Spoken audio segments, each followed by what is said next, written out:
two, three, four.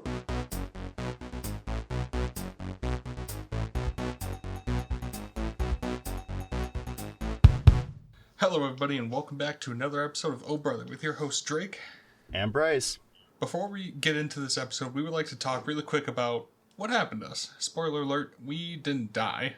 Yeah, so basically my laptop took a complete shit and it prevented us from not only recording future episodes, but it lost any episode that we had pre-recorded.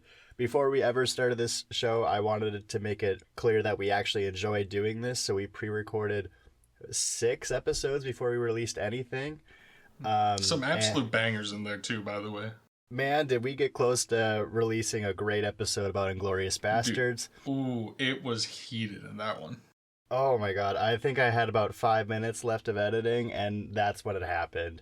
That's tragic. Yeah, so I don't know if I'm going to be able to talk about that one for a number of years. That's fair. If we want to re-record that one for the future, that's a conversation between Drake and I. But basically, I got another job. I got a new laptop. We're back to it. And because... sorry. Drake, go.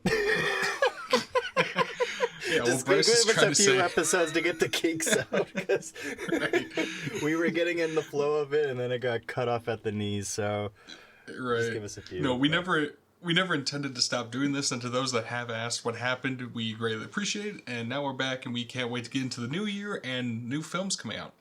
With that, Bryce, why don't you tell everybody about today's episode? Yeah. So even if Drake and I didn't stop recording episodes, the fact of the matter is, we just do not record often enough or have the ability to record often enough to keep up to date with every single new release that comes out that we've seen and want to talk about. So this is basically going to be a complete recap of the 2025 movie season, going from January to December, seeing what things we liked, didn't like, the big talking points of the year, kind of just going over it as... in a mildly quick fashion. I mean, there's a lot of shit that went down. So we'll see how long we spend talking about one thing versus another. I'm very fascinated to see how the structure of this plays out. If the Sinners section is 80 minutes long and the Better Man section is 3. But I think you're giving Better Man too much credit. But so... before you we can't get into write these jokes, people. No, you can't write them. We can't do it. But yeah, I mean, that's pretty much it. We're just gonna be going through the year, telling everybody what's going on. And before we get into all that, one of my favorite things about the new recapping a year is to remember all the new things that I watched that weren't even from that particular year. So before we get started, Drake, I want to know what your top 3 favorite first-time watches were that weren't 2025 releases. Yeah, of course. So people that know me are going to be shocked by this first one, but I finally watched Death Proof this year. Oh, hell fucking yeah, dude. Yeah. No, it was awesome, because you recommended it to me so many times. You talk so highly about the car scenes, and I'm like, yeah. You know what? Let's do this. And I watched it. Oh boy, that was so much fun. I had such a good time. I was laughing. I was like, dude, this is hype. I love this. Yeah. And that last car chase is 20 minutes long. And the fact that they had so much fun with Zoe Bell being Uma Thurman's stunt double in Kill Bill, that Tarantino wrote her a part that she plays herself in so she could do that stunt, is just fucking awesome. And the reason that this is so exciting to me is because I recommended this to Drake while we were recording our Inglourious Bastards episode, saying that at one point that was my least favorite, and now it certainly isn't. I mean, I haven't done the math to figure out what my exact ranking is, but it's definitely in the top half for me at least. Right. Yeah, I'm pumped that you liked it, dude. That's awesome. Oh yeah, it was so fun. Number 2 is actually a movie called Four Christmases. Okay. Vince Vaughn, right? Yeah, Vince Vaughn, Reese Witherspoon, Mary Steenburgen, and Jon Favreau, and Robert Duvall. Knew you would like that. Yeah. Oh yeah. Love that Yeah. clip. Yeah, my girlfriend actually introduced me to this movie, and you know what? It's pretty fun. I basically actually had a 4 Christmases this year almost. I Mm-hmm. thankfully got it split between 2 different days, but ooh man, the holidays are certainly busy, and I really like this movie's just fun. I enjoyed it. It was Yeah. just sit There's down and something like about just enjoy watching it. a comedy with your loved ones that, I mean, when it hits, it really hits, right? All right, and Vince Vaughn is entirely underrated as an Oh my actor, God. both Yeah, he's one comedic of our and best. serious. Yeah. Uh, the reason I watched this movie a few years ago was because I was thinking about all the Christmas movies out there and how few of them actually take place on Christmas Day. It's kind of Mm-hmm. astonishing how, like, that this is one of the only ones, at least one of the big, not like excluding Hallmark movies, right? But Right. And like actual Christmas movies, like they have Christmas Day, but it's like for the last 10 minutes. yeah, if that sometimes, right? They don't even make it Yeah, theirs. I watched quite a few Christmas movies this year. You know how it is. Like, Hmm. and you say that I'm like, yeah, no, it's always like the race to Christmas. Yeah, which I But mean, I then get the you get why, oh yeah, but like when it's actually Christmas Day, what am I supposed to watch? You know, and Four right. Christmases What seems what, to what be am the I to do answer. here? Yeah, there you go. So 4 Christmases, good watch. Yeah. And then my third one of the year was Day Shift. Came out in 2022. It's got Jamie Foxx, Snoop Dogg, Dave Franco, and Natasha Liu Bordizzo. Oh, It's this. a vampire Okay. movie on Yeah. Yeah. Netflix. And it was recommended to me a while back when I was playing Van Helsing in a production of Dracula, and I never got around to it. And then I saw it, and I was like, you know what? I like Jamie Foxx. I'll put it on. It was fun. I enjoyed it. Nothing Yeah. too crazy to say about it. It was definitely a cool concept, and Snoop Dogg is just funny to see in anything. He was wearing a cowboy hat the whole time and had a sawed-off double barrel, so you Sure. can't go wrong. He just plays himself in everything, but it works.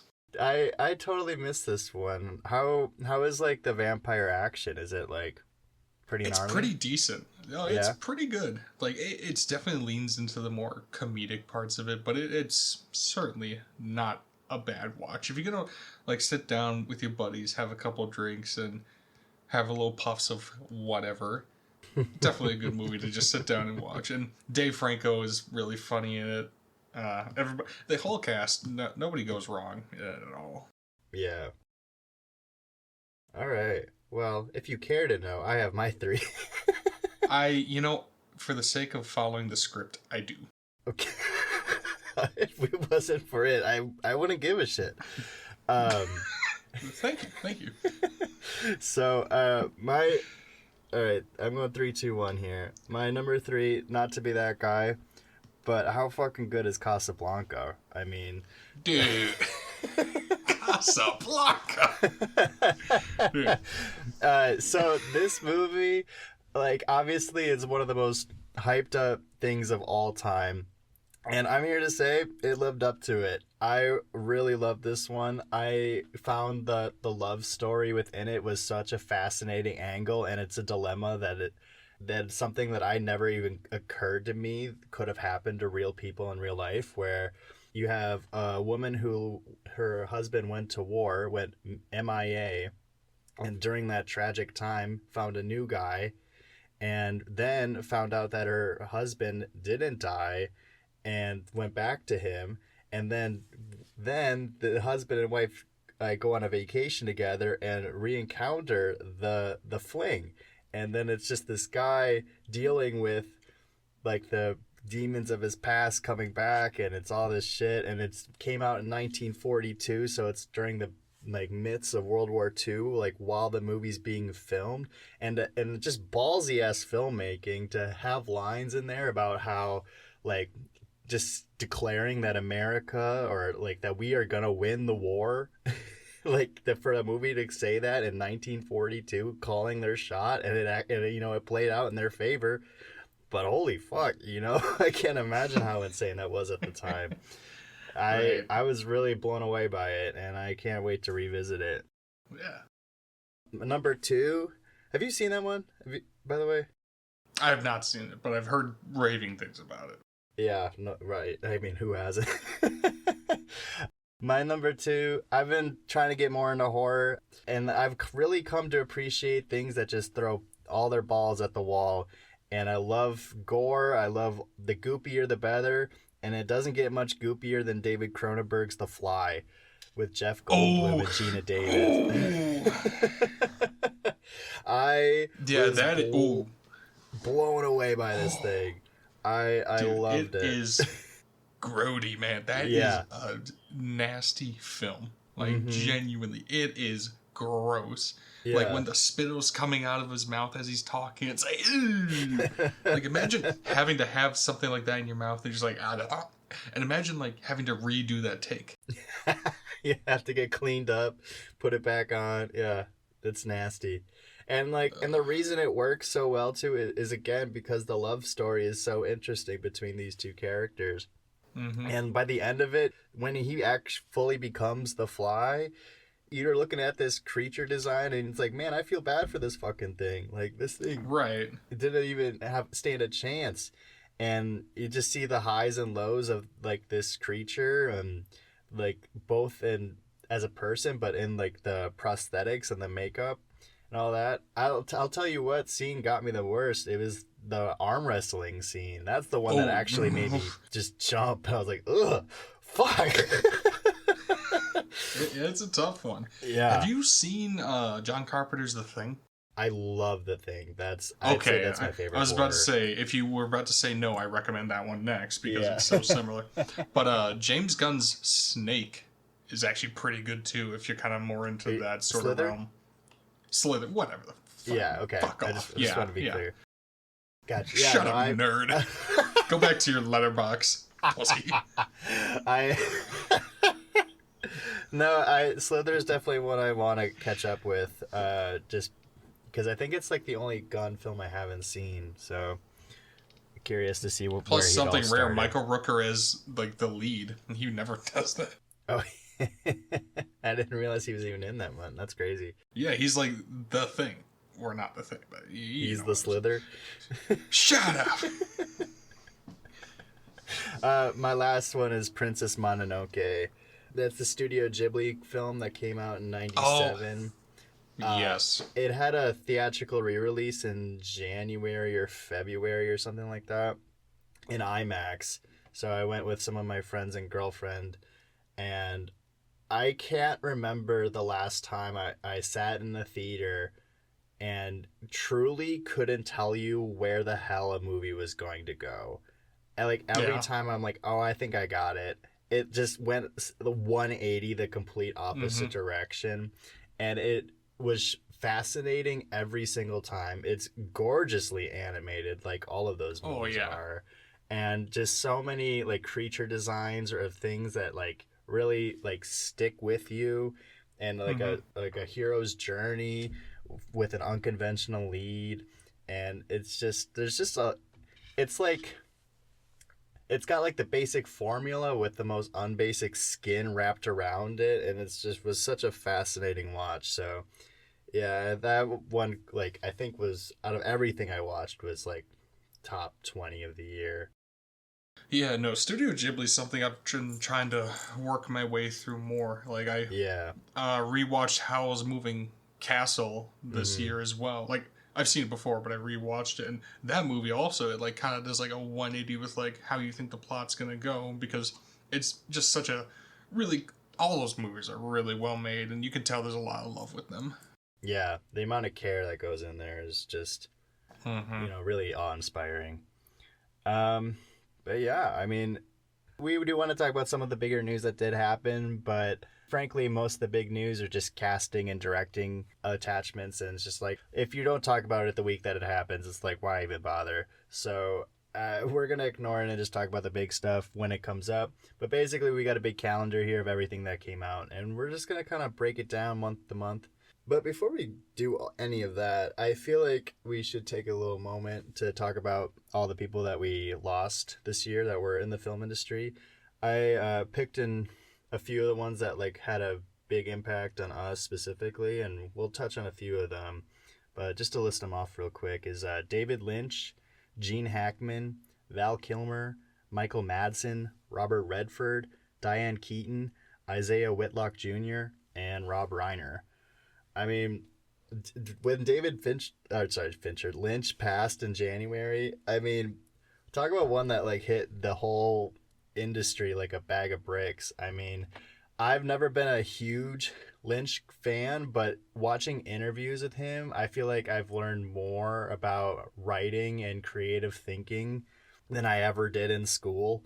The way his mind works and how he like visualizes storytelling and like how he talks about, he's like, yeah, so it's like you have a puzzle piece and you think about what that one puzzle piece means, but you don't know what the picture is, but you have to find all the puzzle pieces and put it together. And it's like I thought about his writing process, and it like had me write nearly an entire script this year because of it, just doing his process. So he was a big one. Val Kilmer was another big one. Talk about an actor that had like one of the best movies of every subgenre out there. You want to talk about westerns and Tombstone. I mean, action movies, Top Gun, comedies, Top Secret. I mean, crime, Heat. Like Batman. And Batman. And I honestly, I think was one of the most underrated Batmans. I agree. Really good. And I wish, I mean, obviously his movie could have been better, but I don't. Well, the problem was he was between Michael Keaton and that other guy, you know? And that other guy was not good, Mr. Clooney. Yeah, well, even if you and yes, I did say that because I couldn't think of his name at the time, but then I got it, so we're good. But even if you were including Clooney, right? Like he's sandwiched between Keaton and Bale, which is also, right, you know, hard for a different reason. But yeah, I don't know. Right. Diane Keaton was one that got me shockingly hard. It just in the way that she was still making movies like all the way up until her passing, and was really good in them too. Like it's not like she ever fell off. And I mean, her movies were just like her hanging out with her friends and having a good time, and it's just like I had a good time watching them. Like it was as simple as that. And you know. I will say I did have a soft spot for Robert Redford, like when he passed, because the impact he made on like the Western genre and like crime movies was really impressive. And he was in like one MCU movie, and like not that matters, but like his presence in that was just so amazing. And truthfully, I feel like he was underutilized in that because he has such a range, and it's just fascinating to see him on screen. He has such a presence. Yeah. And that will truly be missed. Have you seen Sneakers? Yeah. Yeah, that's the one that hit me. Like I thought about immediately after finding out about his passing. Like, what was like the Ocean's 11 before Ocean's 11, right? I mean, just one of the best. And then Rob Reiner. I mean, what can you say? What can you say? Like, sucked for a number of reasons, but. You want to talk about Val Kilmer being one of the best in every subgenre. Rob Reiner directed one of the best of every subgenre. I mean, and like you look into this guy's like filmography and like look at all the things that he's attached to. You're like, holy shit! Yeah, like he has been everywhere, doing everything all the time, and it's just like the work that he did for The Princess Bride. Like that is generational. Yeah, no, that's a top 20 movie for me right now. I mean, dude, true. I would argue top 10 for me. Yeah. Oh wow. Dude, and like the fact that he had a movie come out this year and Spinal Tap 2, it's like this guy was still cranking them out, and he probably could have kept going. Yeah, absolutely. And like he was in one of the most iconic scenes in Wolf of Wall Street. Oh yeah. Where he comes and he's like $20,000 worth of sides. Oh, just I love, and you know what's really funny is that we pictured two completely different scenes. Well, what'd you picture? I pictured the one where Leo's talking about, it's like, they got no hair under there, man. They're shaving from the eyebrows down. No more bush. Really? Well, I kind of like it. I think, okay, not to keep quoting Wolf of Wall Street, but the one where like they call him and he's like, who the fuck has the goddamn call to call this house on a Tuesday night? Yeah. It's so good. And then I've been watching New Girl this year, and He actually is in that show dad. as Jess's dad. Yeah. Mm-hmm. And then He was super fun in that too. yeah, he founded Castle Rock, or he was a founder of Castle Rock, which like was Seinfeld. I mean, no Seinfeld without this guy. And talk about one of the most influential TV shows of all time. Right. It's just like his like everybody fingerprints are just copied everywhere. Seinfeld after that, so like, Yeah, we've copied Seinfeld after that. yes. All right. Well, with that, why don't we get right into January then? Alrighty. I feel like the biggest talking point is going to be Better Man. I'm not going to lie. Talk about a movie that is still sticking around in conversation, for better or for worse, in the sense in the sense that every time a new musical biopic trailer comes out, there are still people saying like, yeah, this is good, but like, what if it was a CGI monkey? What if we just didn't look? In terms of movies with like CGI monkeys, and at this point we've had quite a few. This one is the lowest of the, oddly enough, but no, this one is down at the bottom. I did not like this movie. Yeah, I don't care. I know you have some different thoughts on it. Yeah, but I don't care because one, I don't know this guy, and I think we are too saturated with too many of the same genre of movies nowadays. Like nobody's taking chances and making weird movies, which I'll give this one credit. It is like another music biopic. They did do something interesting with it by making this guy a monkey. That's all fine. Problem is, half the world doesn't know who the hell this guy is. But you do now. I do now, and you know what? Didn't listen to any of his music afterwards, so I don't know what they were trying to do here. And if you listen to interviews with the guy, they were like, so what kind of animal do you think you see yourself with? And he was like, well, I think I'm a lion. And they're like, no, you're a monkey. And it was like, well, what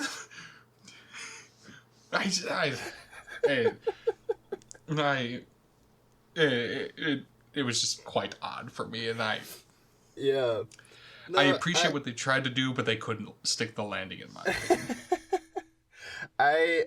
Now granted, I have had zero urge to rewatch this movie, but I did have a good time with it. I thought it was fun. I am on record of being avidly sick of the musical biopic genre. I was thinking about it today, and it's weird to think back and like not realize how big of an impact a certain movie was going to have when it came out. But the ripple effect that Bohemian Rhapsody has had to the fact that we're now getting CGI monkey movies about a British pop star is wild. What have they done to us? Yeah, no fucking kidding. But damn you, Rami Malek. Damn you. And it's just so funny because like Robbie Williams guy, like he's doing press. Some interviewer asked him, he's like, "Why do you care what people have to think about your image?" And he like flips off the camera, but like on his hands he has like a tattoo of a pretzel, and it's like, whoa, hey, whoa, watch out. I don't know. I really had fun with the filmmaking. The fact that it was like leaned into the musical aspects of it. But I totally understand why everyone hates this movie at the same time. As far as other January releases, I feel like Companion was like the other big one. This came from the same production team that produced Barbarian and what later on in the year with Weapons. Just like their style of horror movies really lines up with my interest, and just like merging so many different subgenres together in science fiction and horror and comedy, and like the way that the movie starts, and if you never saw a trailer you'd have no idea what you were in for. It's just I was talking about it with Mononoke, and how like just that you never knew where it was going. I love when a movie can do that, and I think Companion was one of the best at it this year. You want to move right into February, or? Yeah, sure. I mean, I'm not a huge horror person, but I've been trying to extend myself. I still haven't worked myself up to even see Berserker, so, or whatever it is. Barbarian. Yeah. Yeah. Still haven't worked myself up to that. Don't think I will be, but that's why I didn't see Companion. It's not for everybody, obviously. I've been trying to get into it more, and sometimes it works for me, and other times I'm like, why do I keep doing this to myself? This is so fucking scary. I just want to go home. Right. February. Ooh. Man, you saw the monkey? Yeah, I saw the monkey. I know that's very contradictory to what I just said, but I Yeah. love Theo James, and also it looked really funny. Like, I was Yeah. watching it as a comedy movie, and this shit was really funny. Not a great movie, but I thought it was fun. Like, it was definitely a low, so it definitely was very much Final Destination-y for me. I the concept of like one of those like little chimey monkeys being really evil just makes a lot of sense to me, because I played a lot of Black Ops 2 Nazi Zombies, and if anybody knows what I'm talking about, there's a little box that you could do, and in this box, if you paid a certain amount, you could get a random weapon. And sometimes it gave you one of those little monkey guys. What it does, you could wind it up and throw it, and then it would blow up. So that's what I was thinking of the entire time. Like, is this thing going to blow up? It didn't, but like, I thought it was really fun. So that's, again, Theo Von, that's the main reason I went to go see it. And yeah, I was happy with it. I had a great time with this in the theater. My girlfriend told me she had a surprise date for me, and she had me get in the car, drive me to an indie theater that I'd never been to before, go in looking with my head down, and didn't know what movie was going to be playing until the movie started. And man, what a fun way to see a movie. Cause So when's the ring coming, man? Yeah, it's probably sooner because of the monkey. I mean, Dude. I also really love that they couldn't get the rights to the symbol monkey because of Toy Story 3, so they got the monkey with the drums. And I like the idea that the monkey's drum rolling you to your death. I thought that was a really funny idea. Yeah, I mean, you want to talk about Captain America? Talk about just like letdowns. Yeah. Like, dude, this one could have been honestly really cool. Like, I think they were right there, and then they had to flub it. Like, like the leader could have been such a cool villain. Like this, just genius. who was around during the Edward Norton Hulk era, and like it was just such.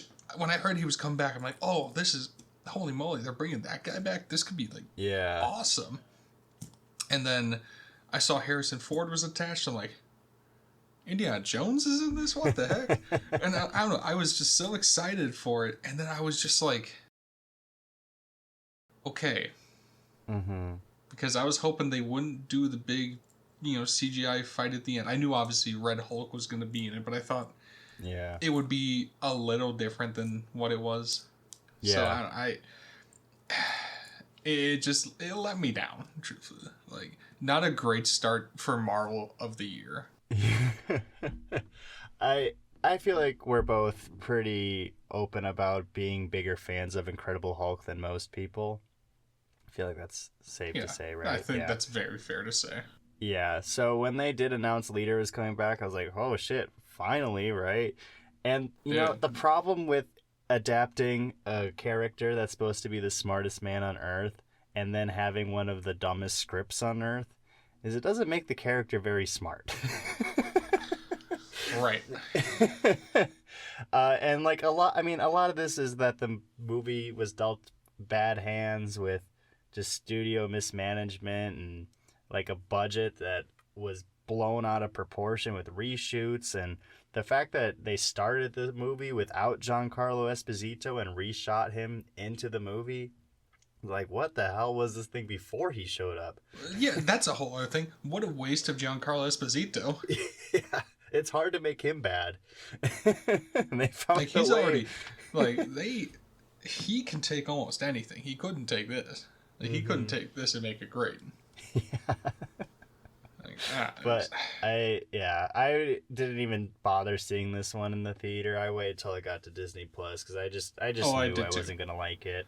I will say, the next Marvel movies this year going forward, step in the right direction. Yeah. But we'll get to those when we get to those. But, I mean, it's pretty easy when you start at the bottom. It's not even that this was like the bottom. Like, you can't say this movie was like the worst. It was just it was disappointing. It was a disappointing movie. Yeah. Now we're already into March. Look at that. Yeah. Oh, side note for everybody.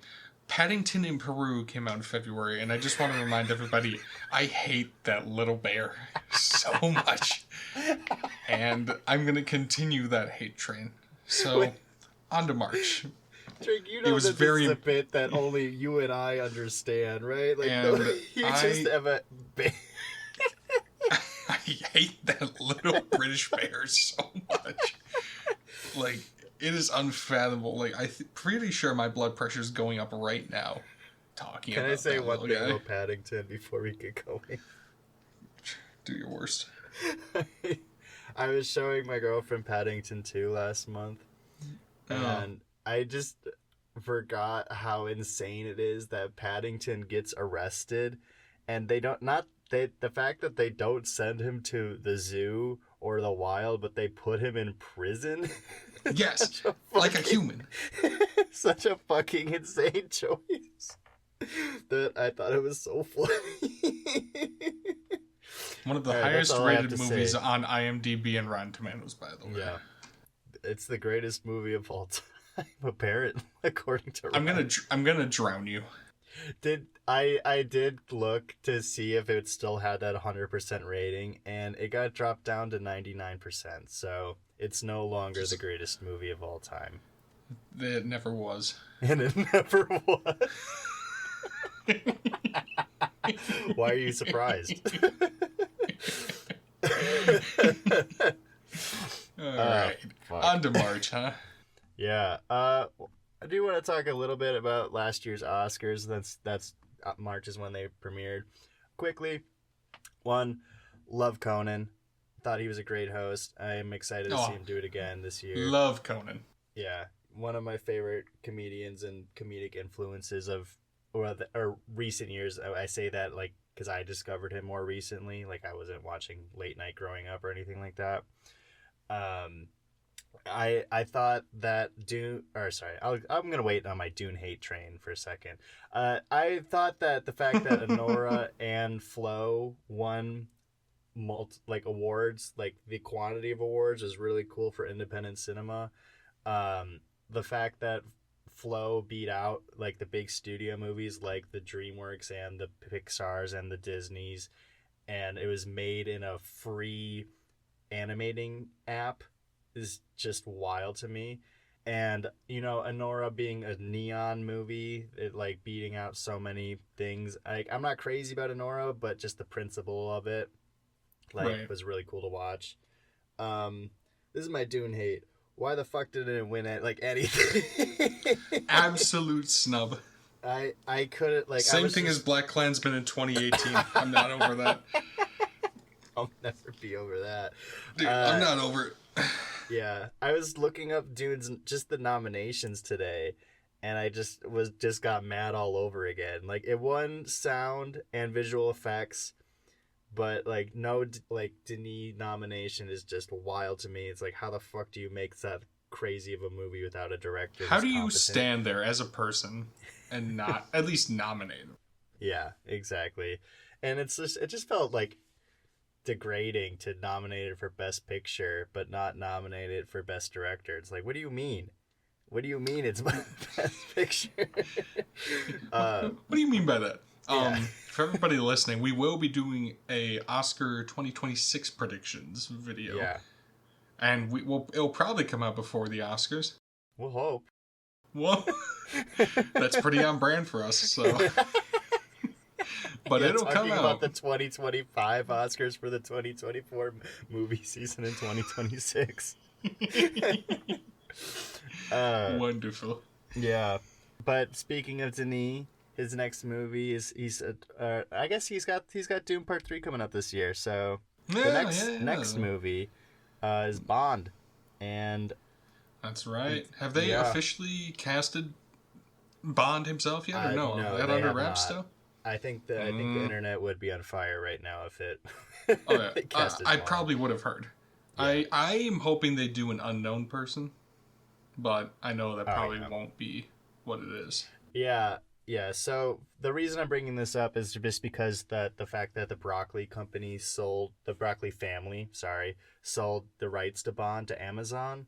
The reason I'm bringing this up is because like I feel like not even a full week later, Jeff Bezos gets on Twitter and goes, "Hey, who should be the next Bond?" And I just hate the fact that that's the world we're living in, where the fact that a CEO of a book company is asking the world what who should be the next Bond and might actually take their consideration seriously. Like I love Henry Yeah. Cavill, but if the reason Henry Cavill is Bond is because of Jeff Bezos' tweet, I'm gonna be a little upset. Uh, Honestly, and you and I are both heavy Cavill fans. I don't want Cavill to be Bond because I want him for my Warhammer show. Damn yeah, it! right. I don't want him to get fucked over again. No, I can't see it happen again. Aaron Taylor Johnson, I'd like that. Yeah. Or you want to go a little wild? Sure. Idris Elba. Yeah. Yeah. He's that's a the little one old, that I was about to bring up. but I've seen the Bond movies, but I'm not a big enough Bond head to know what a good age should be for him to start. Because, like, the problem with how long movies take to make nowadays is the fact that I think, like, Daniel Craig was Bond for what, like, 16 years or some crazy shit like that? mm-hmm. Like how old is he supposed to be when he starts? It's like it's not like the Roger Moore era where his era was started in the 70s and ended in the 70s, you know, or however long. Right. Yeah, I don't know.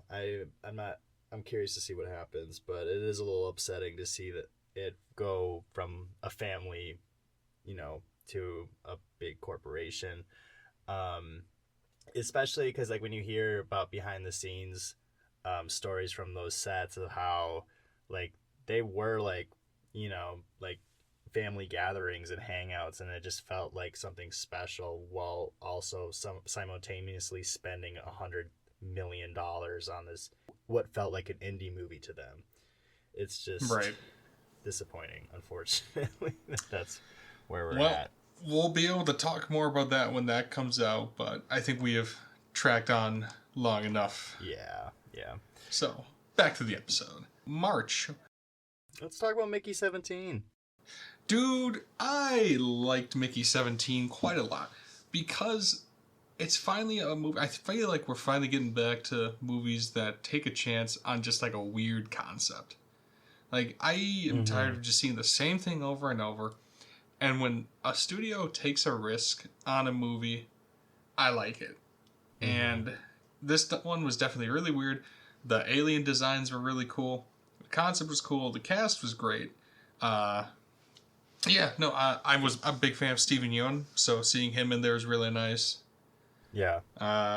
Robert Pattinson played himself, basically, I feel like, and I think it worked. One of my favorite things I heard about in the press leading up to it was the fact that he based the Mickey 17 voice off of Steve-O from Jackass, and I thought that was such a funny pull for him. Yeah, I mean, obviously, with this being the Bong Joon-ho's follow-up to Parasite, this had, like, such a high bar to meet, and obviously, like, the chances of it meeting it weren't very likely. No, it didn't meet it, but I'm still happy with it. I enjoyed it. I liked it. I could definitely feel while watching that it was adapted from a book, which was a sensation or like a feeling that I don't really recall ever having before this. I did have a lot of fun with the cast, though. I thought Mark Ruffalo and Toni Collette were such a fun pair together. Mm-hmm. Get them like a funny little like comedy duo movie, like, you know what I mean? Like, yeah, even a rom-com, you know? I think that'd be real fun. And, you know, and I'm just a sucker for science fiction. So, like, seeing an alien design that didn't look just like a humanoid, but it was, like, some weird-ass thing that, like, had a weird way of communicating. And it was just interesting. And I love the setting. the like it being on a snowy planet Oh and this yeah. big spaceship, and it's just there's just a lot of unique things going on in here, and I think there's a lot of fun to be had. And while I was reflecting on everything that came out this year, this did creep up a lot higher on my 2025 list than I was anticipating, just because of how much unique things were going on in it.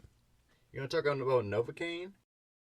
Yeah, I saw this movie solely for the purpose of Jack Quaid, and I thought it was fun, but it felt like nobody. Sure.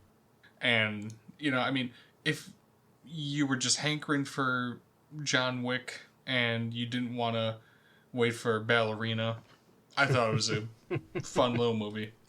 Yeah, you're a big fan of The Boys, right? Yeah, oh yeah, a huge fan. Okay.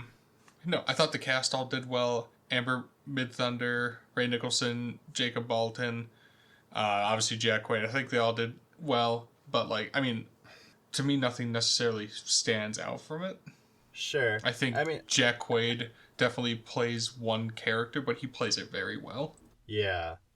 Yeah, I thought that the concept of a guy fighting who can't feel pain was unique enough to me. Action's not one of my favorite genres of film, so seeing it in a different way, did a lot for me.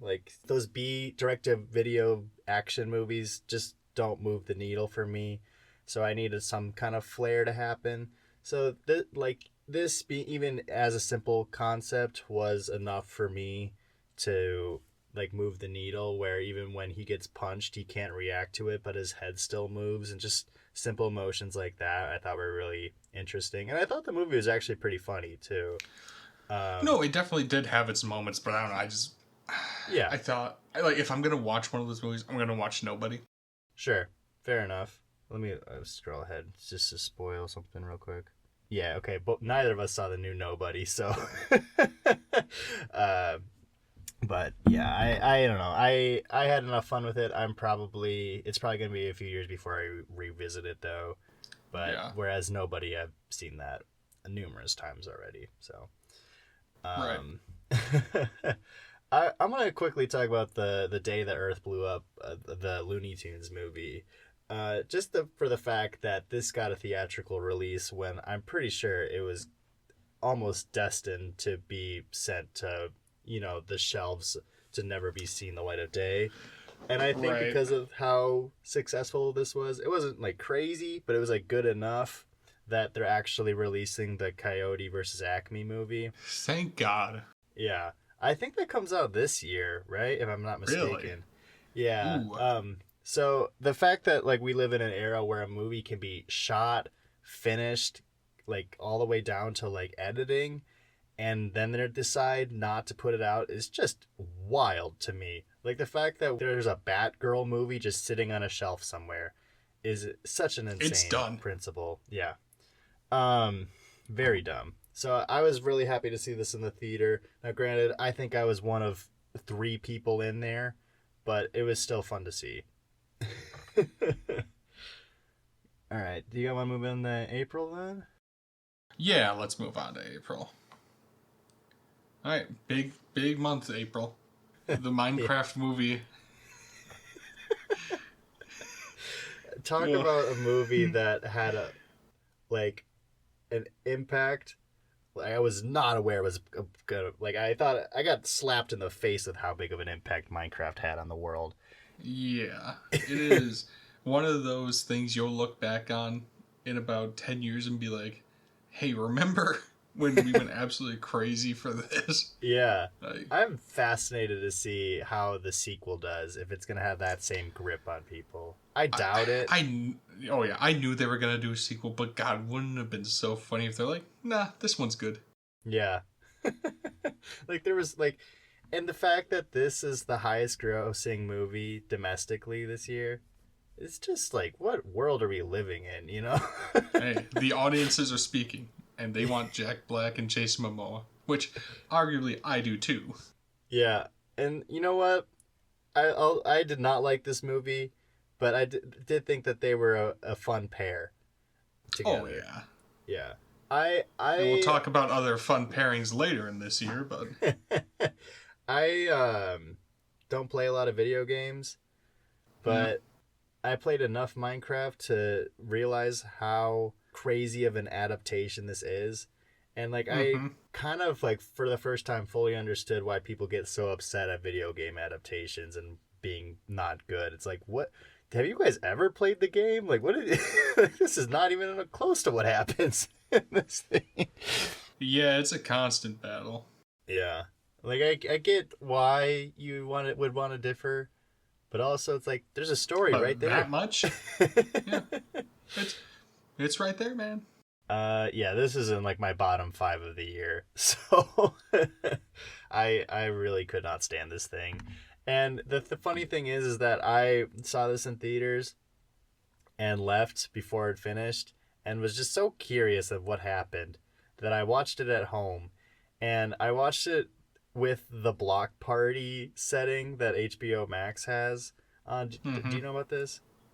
I do. Yeah. So for those who don't, uh, during the movie's release, people were going so fucking crazy in the theater that they decided to re-release the movie during its initial release. So if you wanted to go to the theater and throw popcorn everywhere, like you could go to this specific screening.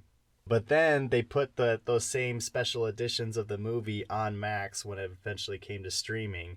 And the problem with the block party setting is that all the memes that people are screaming in the theater are from the trailer.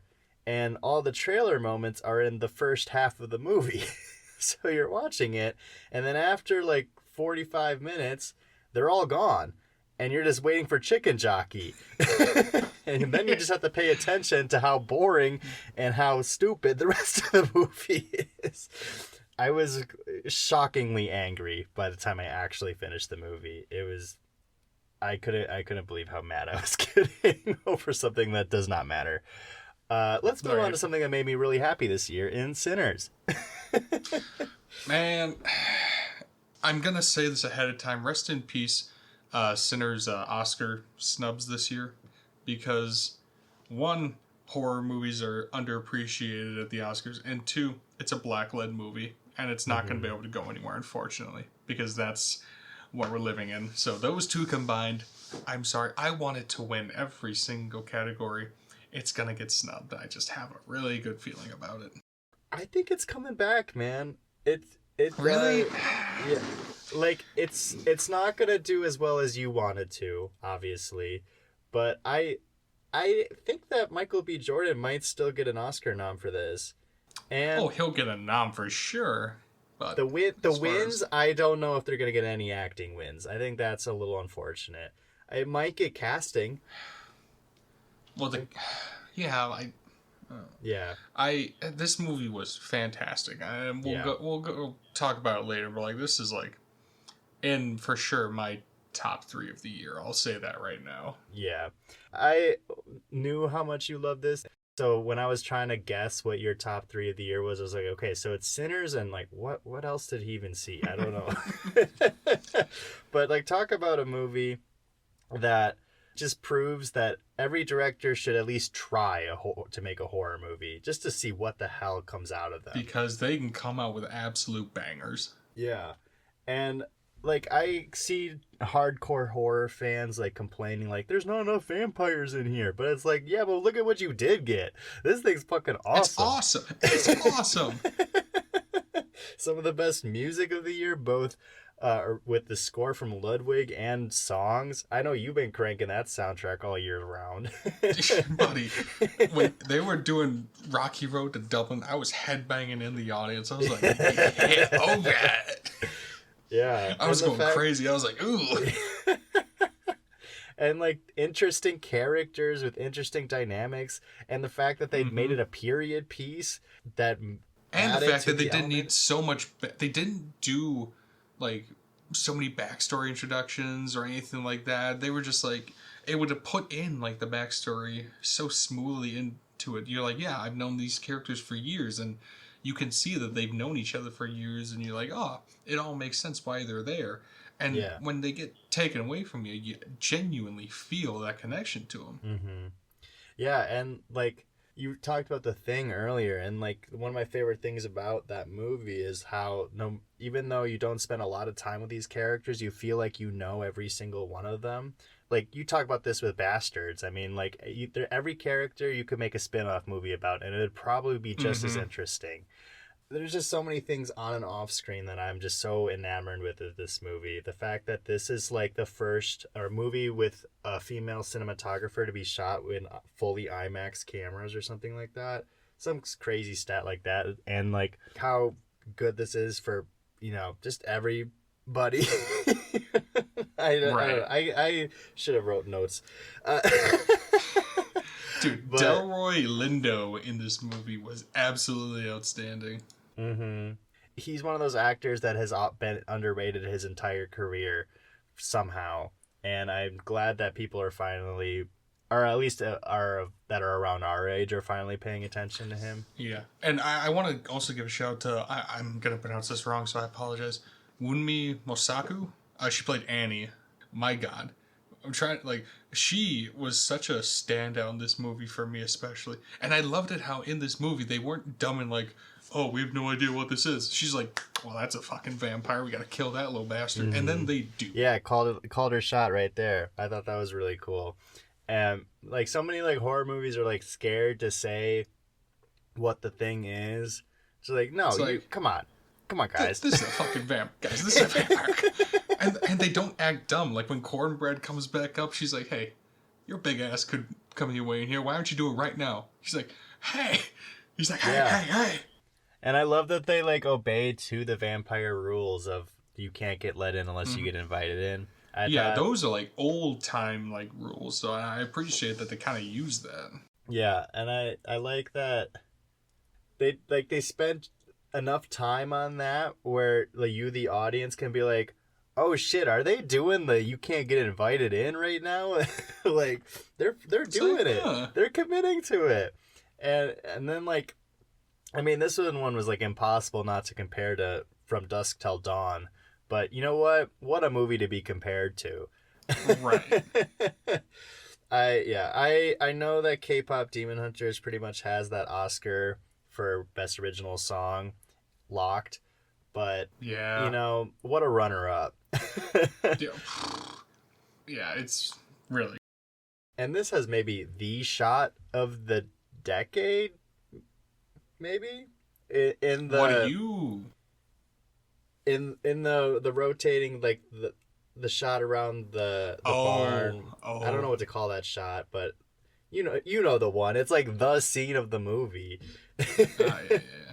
It's so fucking cool, and like Ludwig's been killing it his entire career, but he has not missed once. No, he hasn't. And like the fact that he's still finding ways to make original music, whereas like people can shit on John Williams sometimes for just using the same instruments every time. You can't say that about this guy. No, he's using things you haven't even heard of. Yeah. Like, not to segue too hard, but he, like, even going back to, like, Tenet, he's recording music backwards. Like, how the fuck what are you talking about? Dude, you give this man a clarinet and he'll make an absolute masterpiece. Yeah. No, this is... When I was given a clarinet, I could barely do hot cross buns. That was a recorder.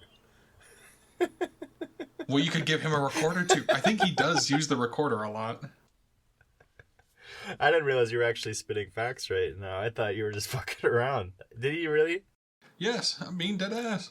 Holy shit. Well, good for him, man. No, like the Mandalorian soundtrack is by him, and that's a recorder. Is it really? No Obviously, way. it's a more adult recorder, but it is a recorder. It's not the plastic one we got in elementary school. No. Yeah. No, this is, I mean, clearly one of the best of the year. And it is a shame that it doesn't get more love, but the fact that it's getting love at all is a step in the right direction, at least, you know?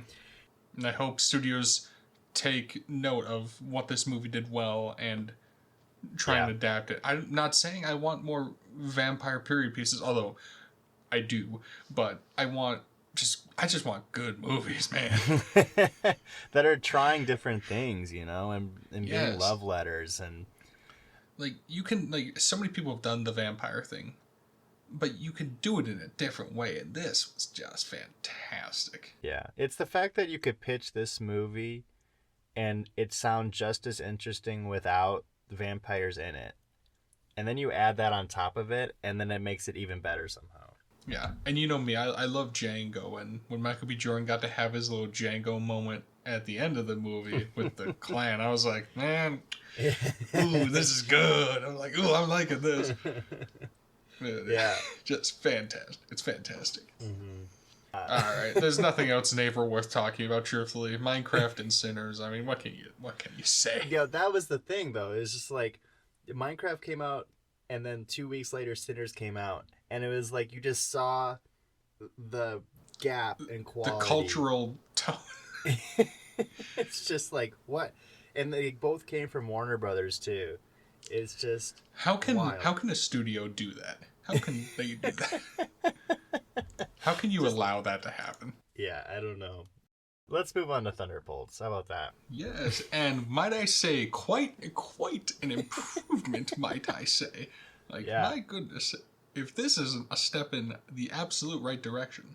Now, I'm not going to say that DC did this twice with the Suicide Squad, but they did. And, I mean, this is kind of the Guardians of the Galaxy in a way, too.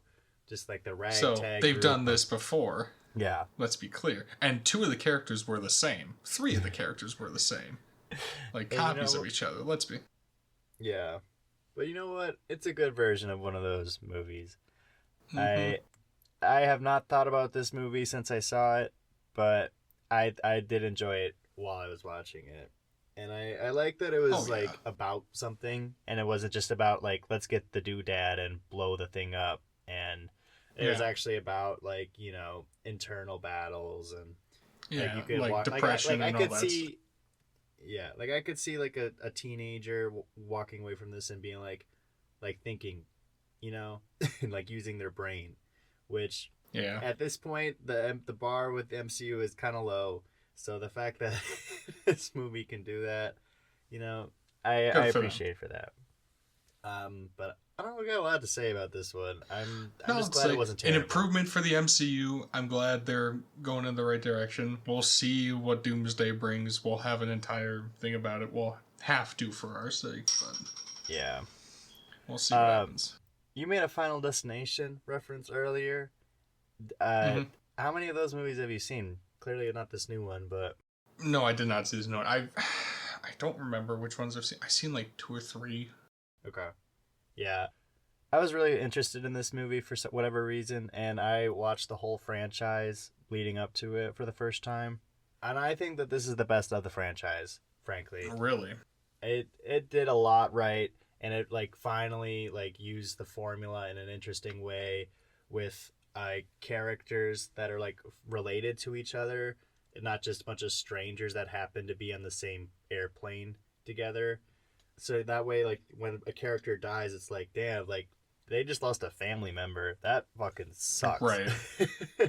And like the kills were gnarly. There's a kill in here involving an MRI machine that is one of the most brutal things I've seen all year. I can't even get into it, but it's also at the same time hilarious. I don't really want to spoil it, but I also do because I know you're probably not gonna watch it. But Just get after it, buddy. Get after yeah, it. but We probably so- should have mentioned this will contain spoilers, but I feel like that's implied. yeah, I mean, but it's like, yeah, that's a good point. Guys, these movies came out last year. Basically an MRI machine goes off and like this like edgy guy, you start seeing his like nipple piercings get pulled out from his shirt, and it just keeps going until he gets pulled in by a wheelchair into the machine and gets like split in half. It's hilarious and so gory at the same time. It's got like a 1-2 punch with that and a vending machine. I loved it. And I really got on board with these characters. So, I mean, we talk about it all the time, but, you know, good characters can really pull a movie forward in a great Mhm. direction. So, I had a great time And with this. I'm not a big foreshadowing person, but there's a movie on this list, and we'll talk about it when it comes to good characters. And that's my Excited foreshadowing to hear for which now. one it is. All right, Mission Impossible. Okay, the only missed thing I this know one? about this movie, I did, and the only thing I know about it is that the villain went out in the dumbest fucking way imaginable. Am I It was a incorrect? Looney Tunes Where cartoon, he yeah. got hit, he got hit in the nuts, right? Like that's what happened. Yeah, kinda. I need to revisit it, but he did have a cool death in certain ways, but also it was a cartoon at the same time. Well, no, like, cause he was like, only one of us has a parachute. Good luck. He undoes the parachute, but then due to physics, gets sucked up into the airway of the plane, gets whacked in the nuts, and then smashes his head and dies. I believe I'm correct in this. I do not remember the nuts happening. I'm not gonna lie. I only remember him getting hit in the head. But you could be right. I just don't remember. These movies, like, I really enjoy them. In fact, I love them when I'm in the theater, but I am never in the mood to watch these again. And I do want to make a point to rewatch the franchise just to see how things hold up outside of the theater. Because, like, when Seven came out, that was one of my favorite movies of that year. And then I never even thought about watching it again. And then I didn't watch it again leading up to this. So then when certain things played out, I was like, oh shit, maybe I should have. Maybe I should watch Yeah. the sequel, the prequels. Yeah. I think that this has two all-time action sequences in it, in both that plane chase and the submarine. The problem is that it's like a nearly 3-hour movie with two standout action sequences in it. And that first hour is a big exposition dump. Ooh, you know how we yeah. feel about exposition here. We don't like it. It's necessary, but the lengths that they felt that they needed to go to, and kind of did need to go to because of how convoluted this thing is. And it's doing that new trend that studios love doing for whatever reason, of like every character needs to be the son of a character from a previous movie. Like, wait, they can't just be a new character; they have to be a nepo baby of a previous character. I'm not a huge fan of that trend, but this movie does it a few times. Yeah, I don't know. I did love it in the theater though. It's just I don't know. There's something about these movies that I just don't fully connect to, that I go back to them as much as I do with other movies that I thoroughly enjoyed from this year. Sure. But yeah. I didn't realize that you actually went to see Lilo and Stitch. No, I watched it on Disney okay. Plus. That's why I didn't. Okay. Can you tell me about this? Well, I can tell you. First off, I want to say before I get into this, in the next month that we cover, you're going to hear some real hypocrisy from me. But I hate live action remakes of things. Like, I loathe them. And, like, this movie is no different. Like, you see Disney on this huge trend of, like, redoing a bunch of their classics that have a lot of heart and soul and redoing them into these live action things that nobody asked for.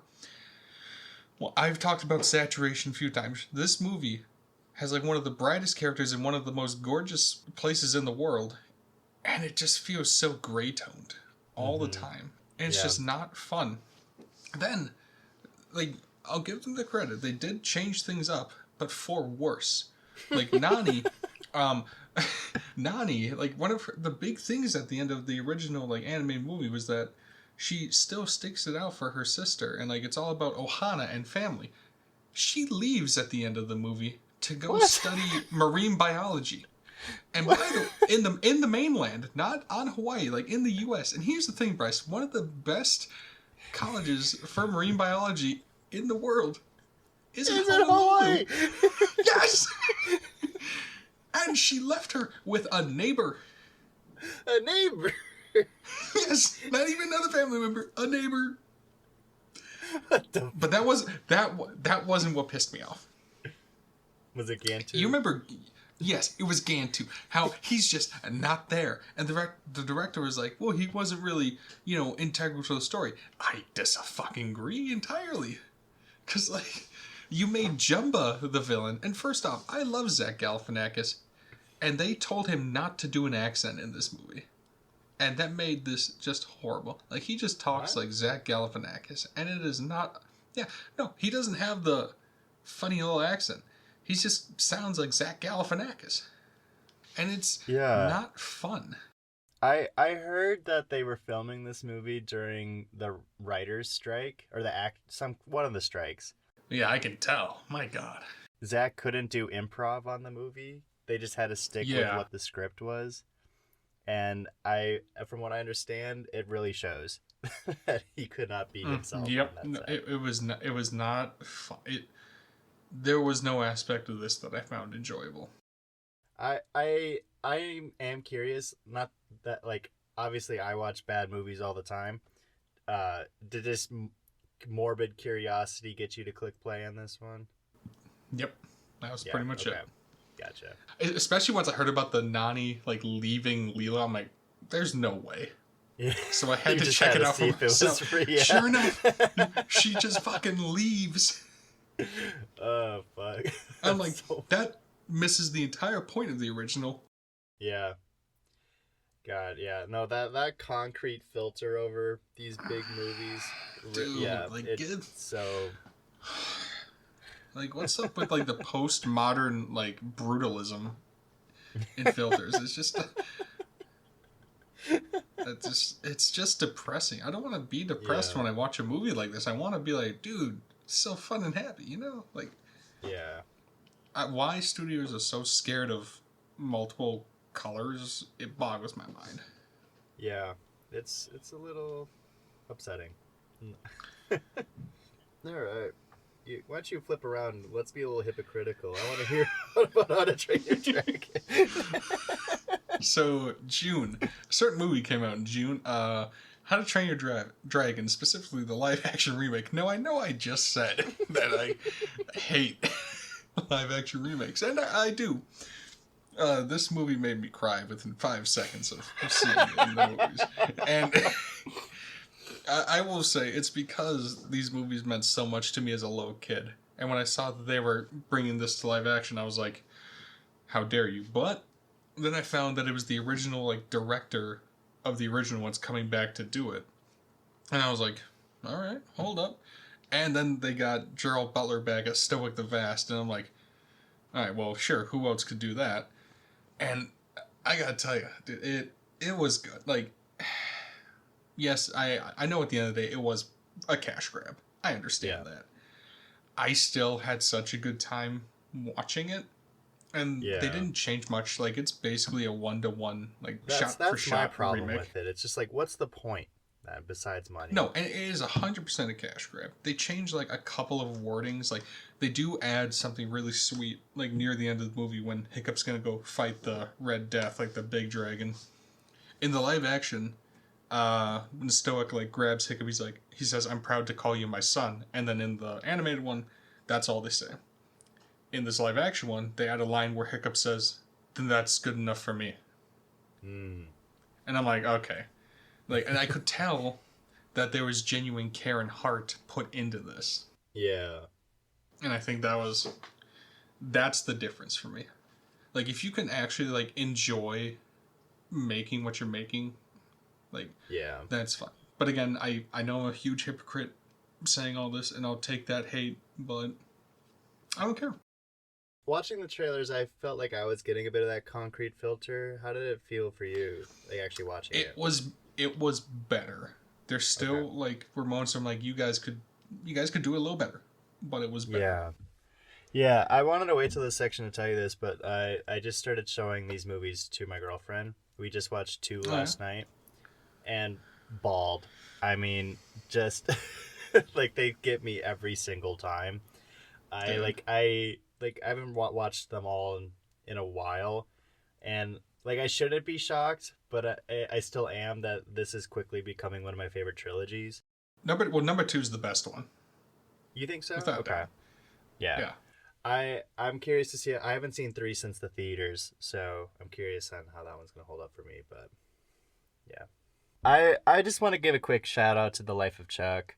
This is a Mike Flanagan directed movie of a Stephen King adaptation, and I mean, going back to Rob Reiner, I think he was one of those people that really understood the more human side, not just the scary side of Stephen King.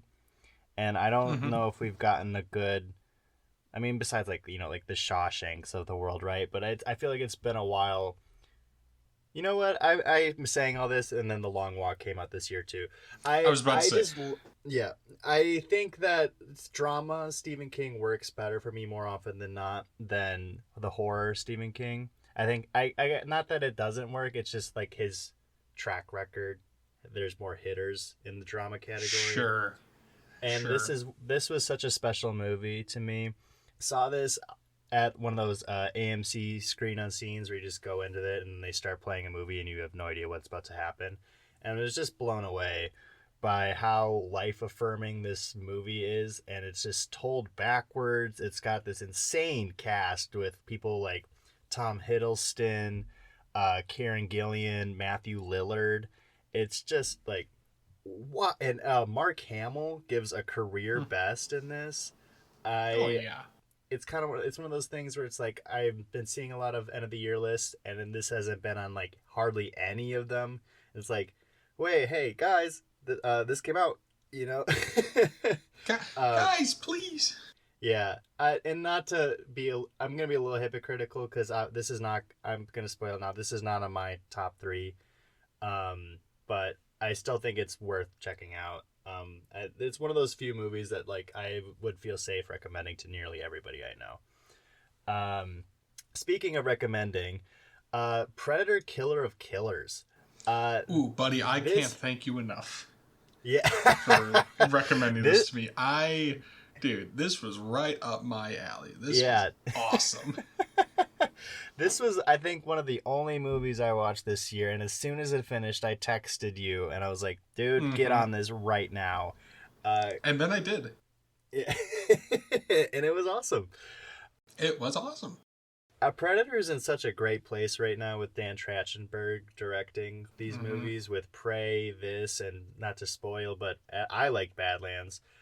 This, I thought, was such a unique way to utilize this franchise without making us need to wait, 2 or 3 years between entries just to get something that might not have warranted a movie, but it's still cool to see it happen, Hmm. because they could have made 3 individual movies, which this is an anthology for those who don't know, so they could have easily stretched each one of these stories out, but I'm glad they didn't. And I Hmm. think the fact that they went animated really made them able to lean into things that if they were to do in live action, I would have been like, I'm not buying this. Like the World War One pilot running on the side of the plane wing, like I don't know if I'm buying that live action. So I'm glad that they But had fun animated. with the I'm like, animation. oh, I Yeah. understand. Mm-hmm. I just had such a blast with this, and like I said, this is like the only one that I immediately finished and texted Draco like, No, please watch I do this. want I do want to ask you, of those like 3 in this anthology, if one of them were to become live action, like a whole movie based on that one, which one would you want? It's the Vikings. Really? Yeah, I think mother son stories don't get utilized as often as they should, and I love my mom, so just to see a relationship like that depicted more often, I'm always craving for them. Sure. But I'm surprised you don't feel the same, and given your love for that kind of thing. Sure. Well, which one is yours? What, like, do you have one? I honestly, I think the pilot one, just because we've never really seen that side of Predators before. And I think that'd be really cool to kind of look into. Like, if you did like a Top Gun style Predator Sure. movie, Yeah, like, yeah. that would be cool. Their ship is so cool, and it doesn't get utilized as often as you would think Yeah. it would. Yeah, that's a good point. Yeah, I would love for them to look more into like the actual technology of Predators. Like, I know we got like the classics, but like they've got like go into like research, and they've got a ton of really cool stuff. And I mean, especially with how good the Alien franchise is with Romulus from last or 2 years ago now. I feel like they're gearing up to do an AVP movie again. I'm happy both these franchises are finally back on solid footing for the first time in probably a decade and a half since they came out. Yes. I guess depending on how you feel about Prometheus, right? But I mean, so people that love it love it. People that hate it hate it. Yeah, that's a whole other podcast, right? That's Man of Steel level talking, I think. No kidding. So, without a doubt, this next one is the movie of the year, and I did not see it, and that's K-pop Demon Hunters. I watched this movie simply because of the soundtrack. Okay. What did you think of the actual film, though? Oh, I thought it was great. It was awesome. Yeah, I liked the animation style. I thought the whole plot was really cool. And I'm not a big K-pop fan. I think the last time I listened to K-pop was Gangnam Style, way back in the day. But does that count? Yeah, it counts. Okay. It's Korean pop music. That's like its own other category for me. Oh, yeah. But no, I thought, it's got, like you said, it's got best original music in the bag for sure. Yeah. And you could, pick any of the songs, really, and they're all great. The fact that it's Golden's the only one getting serious talk is a little shocking with how big of a movie this was. It's, I mean, obviously Golden is, the best one, but they got a lot of really good ones in there. I can't think of the songs off the top of my head, but yeah. No, I feel like people will shit on Soda Pop, but every time I hear that one, I'm like, this is kind of fun. Can't lie, it's pretty good. And again, the animation style is so unique compared to other things coming out right now. Obviously, it does have its inspiration from Into the Spider-Verse movies, which a lot of movies have kind of these days, right. But I get it. I totally get it. But no, definitely really cool. The visuals were great. I thought it had a good mix of comedy and seriousness. Again, I think we need to kind of lean more into being able to do more than one thing in movies. For sure. I'm just glad that I know it's not technically 2D animated, but I'm glad that style is coming back, because I think that's such a beautiful art form, and I think we get so washed up into making things photorealistic for no reason at all. I don't need things to be realistic. It's a movie. Yeah, and it's an animated movie. Why not just film it live action at that point? It's just right. I don't know. Yeah, do you got any? I mean, obviously I didn't watch it, so you got anything more for that one? I thought it was really nice that they had moments where their facial expressions became 2D, which was akin to actual 2D anime. I thought that was just a really cool callback, and they very paid fun. Respect to it. Yeah, they had fun making it. You could tell. Well, good. Let's talk about F1. So I feel like I'm on a bit of an island with this one, and that I don't think I liked it. Buddy, if I had a boat, I'd drive out to that island with you, because I was kind of Yeah. Leading up to the movie, I was shocked at how unexcited I was for it. Because I love Top Gun Maverick. I thought that was such a breath of fresh air, while somehow being formulaic, but still somehow so fun at the same time. I'm like, oh, great, they got that team again with Formula One. And then as the movie came, the trailers are coming out, I was like, I mean, okay, it's a car racing movie. And for me not to get excited for a car racing movie is kind of fucking insane. But right, that is a little shocking. Yeah. And then I suppose you like street racing more than anything. I think that's probably part of it. But you know what? I watched Ford v Ferrari this year, and that blew my socks off. I was like, well, this is the best thing I've ever seen. And we were leading up to it, and I went to buy my tickets, and then I saw that the movie was 2.5 hours long, and I was like, now, what could possibly be the story to justify that runtime? Right. And they didn't have it. I thought the plot was just reused, just painted over with racing. Yeah. Two guys that don't like each other and end up, working together to solve a common goal. Yeah. Yeah, I love Brad Pitt, but I just could not get on board with this character, and I thought pretty much everybody except his love interest was like a piece of shit. Yeah. I was like, I do not care about any of you people.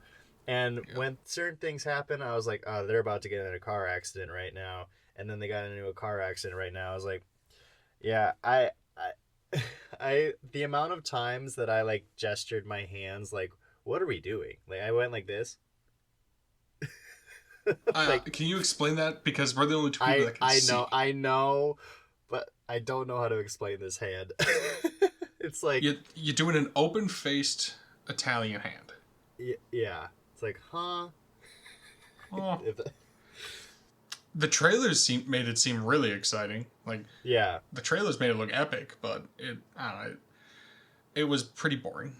Yeah, I don't know, and I just found it shocking because of like, why did the by the numbers formula work for me for Top Gun, but not for this? You know, and it seemed like every review I saw for this movie was like, yeah, it sticks to the formula, but it does a really good job at it. And I was like, I don't know. Like, maybe it does, but I'm kind of sick of the formula then, I guess. Right. It's just, I don't know. It just didn't work for me. I don't know if you got anything else other than that. No, I don't think so. Nah, I think we're good to move to July. Yeah, let's go to July. Superman came out this year. We had a whole episode about it. That one did get published. So one of two. If you want our full thoughts on it, you can go check out that episode. But I mean, quick wrap up. I know we both pretty much enjoyed it. We're looking forward to what this new DCU is bringing out. Peacemaker Season 2 is now dropped and fully done at this point, time of recording. I thought that was great. Trailer for... Do you want to talk about Peacemaker 2 for a little bit? Or no? I think we have 5 months to get through, and it's been an hour and a half. Okay. Holy shit. So, hence my let's get going. Okay. My bad. I thought, okay, well, cool. You thought it was really good. I thought it was fine. Moving on. Yeah. Okay. Supergirl trailer came out. More crypto. You're not excited about that. I didn't even watch the trailer yet. I'm not gonna lie. Yeah. More crypto. More crypto. Hell yeah. I mean, hell, whatever. I don't. What? Fuck that dog. Bryce hates dogs. Yeah. Yeah. Let's talk. Actually, I want to hear your thoughts on. Yeah. Okay. We'll finish out. Fantastic Four: First Steps. This and Thunderbolts are pretty even for me. This is a movie that pretty much left my brain as soon as I walked out, but I had a good time watching it. So I thought this movie dipped for me. I thought the quality went down a bit for me. Okay. I thought the ensemble was great and all that, but I don't know. I'm just glad that it was not on the normal Earth, that they did different things with set design and the score, and I'm glad I'm glad that they tried something completely new with a template that is essentially just Rise of the Silver Surfer again. I don't know. It worked well enough for me. Like I said, I forgot about it pretty much immediately, but I thought it was fine and good. You know, right? I don't think I give a shit about Doomsday at this point. Yeah, no. I mean, I'll watch it because, frankly, we'll get a good episode out of it either way. But isn't it sad that the MCU is just work at this point? Yeah, and we're not even getting paid. We're not even getting paid. We are paying. This sucks. Help me. I'm trapped here. Help. Anything else you want to talk about in July? There is a new Jurassic World movie. Again, didn't like it. Still saw it though. I think we definitely need to talk about Happy Gilmore 2. Dude, if I wanted to watch a bunch of people want to be in a movie, I would go and audition for movies. I wouldn't just watch a 2-hour movie with every Tom, Dick, and Sally in there simply because, oh, it's an Adam Sandler movie, I want to be in this. Look, I do too. That doesn't mean you should be allowed in it. Like, it's like I couldn't go 10 seconds without being face fucked by a cameo. Yeah. No, when I was talking about Mission Impossible, like doing the thing with everybody's a famous character from the first movie's kid, this doubled down on that trend by like 5 times. And Yeah. it's rare that a bad movie comes out and there is one scene that perfectly captures every single thing that is wrong with the movie in less than a minute.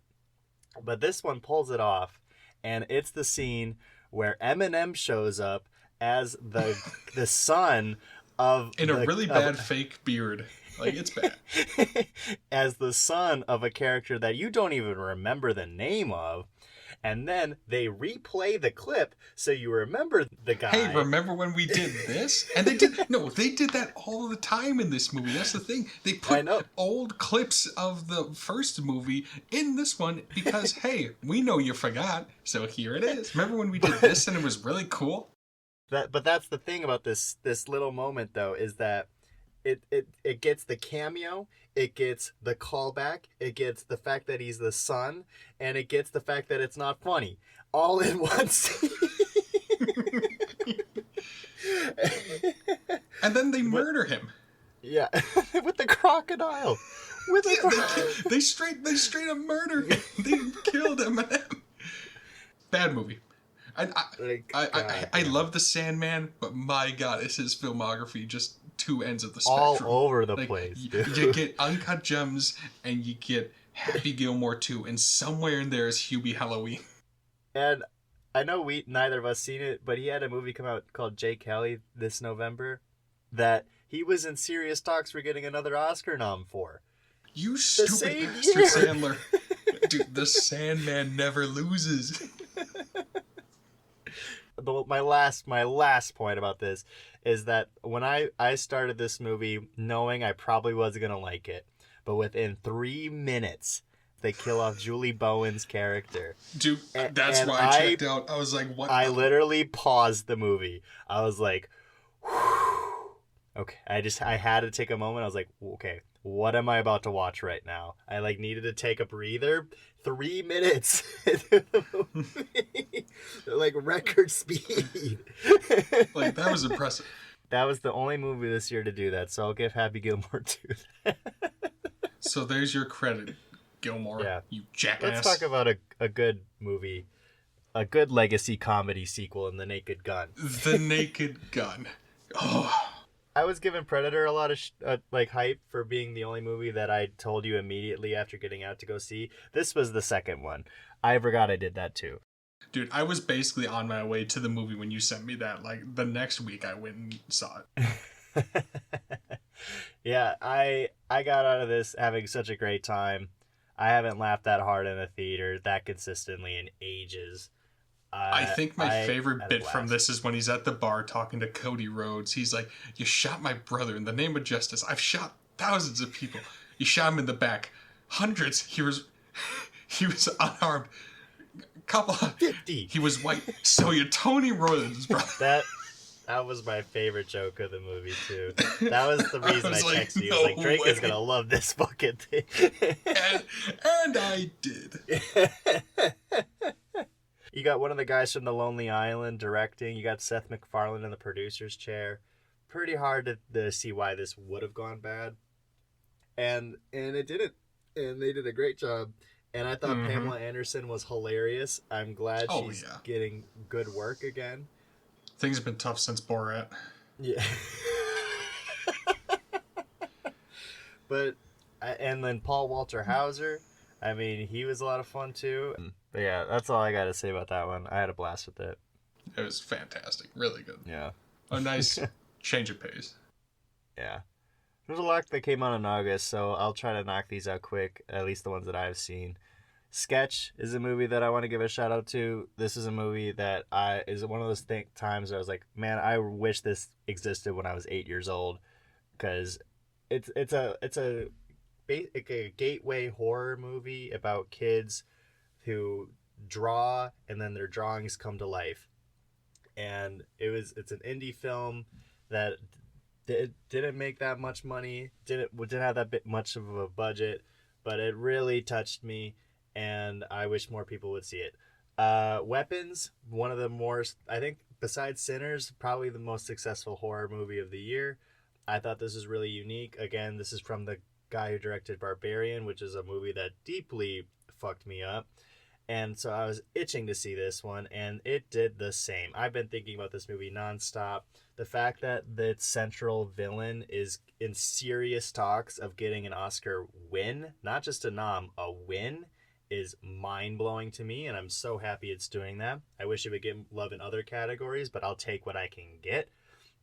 Highest to lowest, this is the new Spike Lee movie. Did you guys know a new Spike Lee movie came out this year?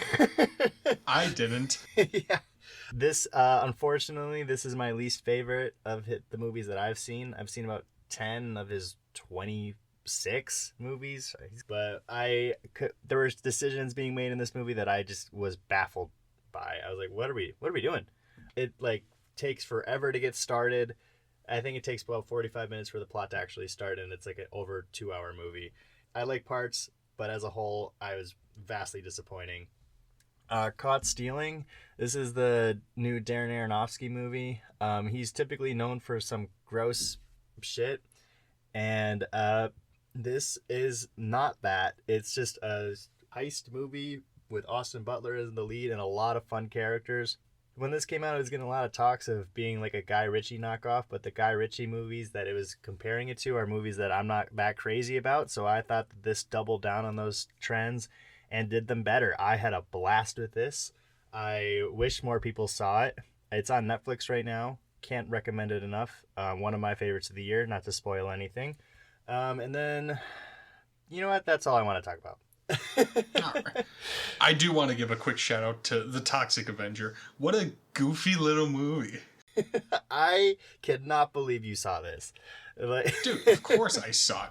Dude, no, it is not of course you saw it. What are you talking about? This is so not your thing. I'm a Peter Dinklage fanboy all the way. And that's a lot of the reason why I, and probably a lot of people saw this movie, but I know this movie, like this series, has like a cult following, because this is like a reboot. And I didn't know much about it. And I will admit, I went in unprepared. But no, I love how this movie kind of just leaned into how weird, and yeah, I keep using that word weird, but it definitely is. I thought it was enjoyable. It's definitely a change of pace for me, and again, there's a common trend where I'm liking movies that do their own thing, and this movie definitely does. Yeah, nothing to say other than prosthetics were great. Funny movie. I enjoyed it. Probably won't watch it for another couple of years, but I'll probably circle back to it. So, The Toxic Avenger premiered at a film festival in like 2023, and it just took forever to get distribution for whatever reason. Yeah. I can kind of understand why, just because of how weird it is from what I understand. Yeah, it came into theaters, and I missed it. Did you see it at home, or did you go out to see it? I went out and saw it. Partially because of the fact that it's been in like that hold for so long. I was like, all right, I got it. Yeah, let's see what's going on here. Yeah, I'm curious about it. I've heard great things. I just completely missed it.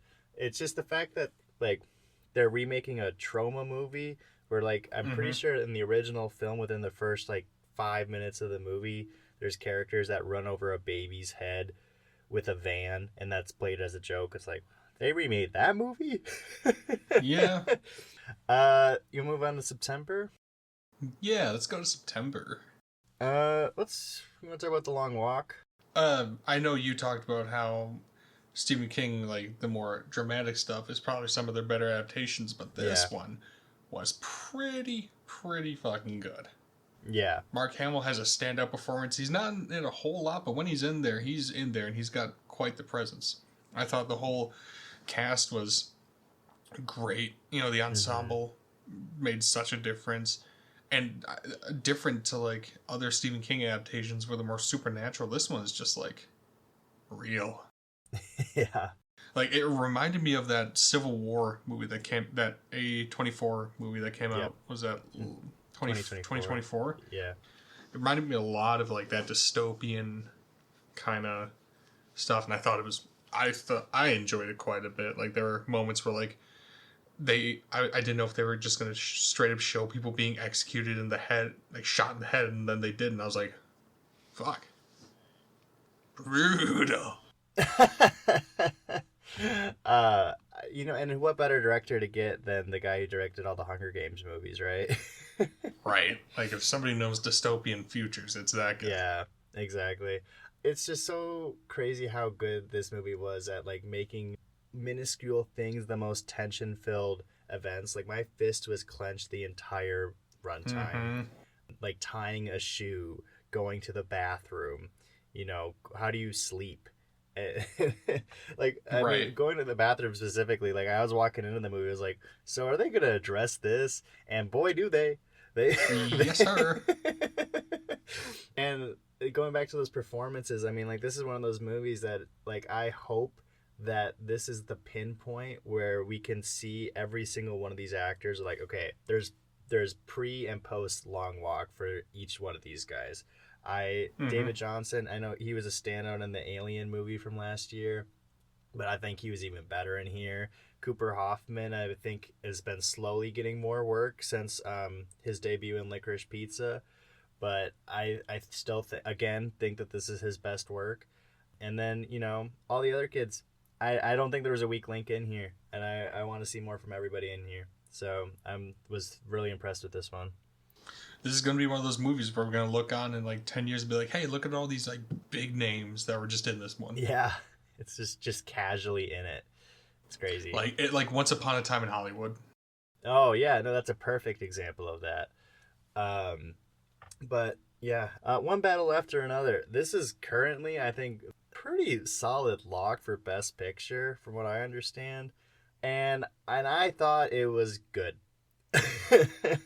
The people that are saying that this is like a mind-blowing, like changing the world of film, I don't fully get it. I thought this is a really good version of what it is, but I thought what it is like fine. See, that's kind of the vibe I got from the trailer, so I didn't actually go and see this one. Yeah. I think it's one of the best paced movies of the year. This is a 2 hour and 40-minute movie that feels like 2 hours. It's got a great car chase at the end, which, Well, that's why love you that. like it. The most shocking thing about this is I thought that the actual musical score, was insufferable. And Really? to come out of a movie feeling that way is such a weird feeling. Like usually you don't even, if a score is bad, you don't even acknowledge it. You just kind of like, oh, I guess I could have been better. But this one was just, wouldn't shut up. It just kept fucking playing for like 45 minutes straight. I'm like, please, I need a break. I can't handle this anymore. And it just didn't. And I don't know. And I think because of how distracted I was by that, I never fully got invested in the characters. And then it was just like kind of a spiral from there. I do want to revisit it's kind of like the Wonder Woman score every time she popped up on screen in the Justice League movie. Yeah, it's distracting as that, but imagine like if that score played the entire movie. Dude, Yeah, it's no good. yeah. I do want to revisit it because of how big of an awards contender it is, just to see my opinion shifts, but I'll probably watch it before yeah. Oscar season. But that's about it for September. It was kind of a slow month, shockingly. And then we move into October, and it was a huge month, but nobody went to the movie theater, apparently, as this Nope. was like the worst performing like October since 1997, which is That's crazy. Insane. Like, how did people not rush to the theaters to go see Tron Ares? It baffles me. I don't understand. No, okay. To see Jared Leto kill another like Franchise. cinematic universe, how would you want to miss that? Like, I missed it, but Tron's never been that big of a hitter financially. no, so it the never fact that was they for put me. all their- I don't see the hype. Yeah, so the fact that they put all their money or their eggs in that one basket and then we're like, wait, we're not making money this month. Wait. Guys, what happened? Yeah, I It don't made know more what billion dollars. It got more. It made more money. No, Morbius made more money than this movie. No. I'm pretty sure. Let me fact check that. Fuck. You keep talking about another one. I'm gonna look this up. I want to give a shout out to Roof Man. This is the new Channing Tatum movie from the director of movies like Place Beyond the Pines and Blue Valentine. You know, this month was bad financially, but this was one that actually kind of hurt that it didn't make more. This is a story about a real guy who wanted to make money for his kids, so he would break into McDonald's restaurants through their roof and steal cash when the morning crew came in. But the difference is that this guy was so nice about it, where he would lock them in the freezer but make sure everybody had jackets so that they wouldn't freeze to death while they were in there. He eventually did that like 50 times, and then he got arrested. He broke out of prison and then hid inside a Toys R Us for like 6 months. And then while he was in there, he started living this double life with Kirsten Dunst's character and forming a relationship with her kids. And it's just like a crazy true story where real life is stranger than fiction sometimes, and really touching and emotional. And I had to pee the entire third act of the movie, but when it ended, I stayed through the credits to see the real life footage happening because I was so fascinated by it. I love Channing Tatum. I think he gets better every single time he's on screen. Yeah. I think he's getting better every single performance he gives, and I've heard people say that this is his best, and I don't disagree. Nice. So even better than This Is the End. You know what? Maybe I do disagree. There you go. But yeah, I'd highly recommend that one. Like, that's my number 4 of the year, so it's just on the outside. Wow. Just scritching in. I think Frankenstein's the only one I care about. The other one... Yeah, I mean, that's the only one I saw that month. Yeah. I was part of the problem. Yeah. Frankenstein. New Guillermo del Toro movie. Dude, Frankenstein fucks. This is awesome. Yeah, I've been a fan of del Toro since The Shape of Water. That was the first movie I saw of his. And I've been a fan of his since the Hellboy movies. Hell yeah, dude. You know, I love me some Ron Perlman. Every time I watch a new Guillermo del Toro movie, I'm like, fuck, I need to watch more of this guy's movies. And this was finally the movie that was like, I watched it, and then I spent the rest of the year watching his filmography. I made it through everything. No, this movie was in pre-production for 20 years because he wanted to make sure it was right. Yeah, and the way he describes this movie is similar to how Frankenstein describes the creature, in that, like, if you are spending this much time designing your race car, you want to make sure your race car is the best out there and can go as fast as hell. And he put the craft in here. Like, it shouldn't be surprising that a Guillermo del Toro Frankenstein movie is good, you know? But somehow it's even better than you would anticipate it being. Exactly. No, and you know me, I love practical effects. So when they had Jacob Elordi, Yep. I believe, like, in all the practical effects, and he was still able to act his ass off, dude, it was mind-blowing. And he has a specific quote in the movie, which was, "If you do not reward me with love, I will indulge in rage." Oh, dude, sent shivers down my spine. Like, the last time I felt genuine, like, chills from a line was when Oppenheimer was saying his last bit at the end of the movie. Yeah. I was lucky enough to see this in the theaters. It has a small theatrical release, and I can't believe that this didn't get a wider, like, distribution. This is what, like, the movie theater was made for. It's one of those kind of movies. Did you see it at home, I assume? I did, yeah. I missed the theatrical release. Yeah. And it didn't even go to, like, AMC's. It only went to, like, those, like, small indie theaters that, like, you know, mom and pa kind of stuff. Right. But I remember when, like, they first announced that...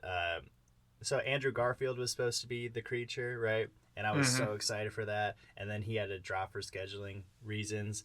and then Jacob Elordi stepped in, and I was like, oh. And then I watched it, and I Man. can't picture anybody but him. He crushed this role, and I'm so happy he's getting serious awards contending. Again, like these horror movies are just crushing it all year Dude, round. is this going to be the year of horror for the Oscars? If One Battle wasn't such a behemoth right now, it might be, you know. But I think if One Battle slips for whatever reason, I think Sinners is runner up right now, Dude, which is like, there's no crazy. way. Yeah. So I love this movie. I need to revisit it, but I mean I thoroughly enjoyed it. So, are you good to move on to November? Yeah, I don't Alright, really well, have much to say sure. about anything else. Well, to close off October, I just wanted to bring some numbers up here. Morbius made $167.5 million at the box office. Tron Ares made $142.25 million. So Morbius made more money than Tron Ares. Oh my god. Which is baffling because Morbius is horrible. So that tells you anything about Tron Ares. Fuck, man. Have you seen any of the Tron movies? Just quick aside. Yeah, I've seen the first one, the second one. Okay, I haven't seen any of them. Maybe one day.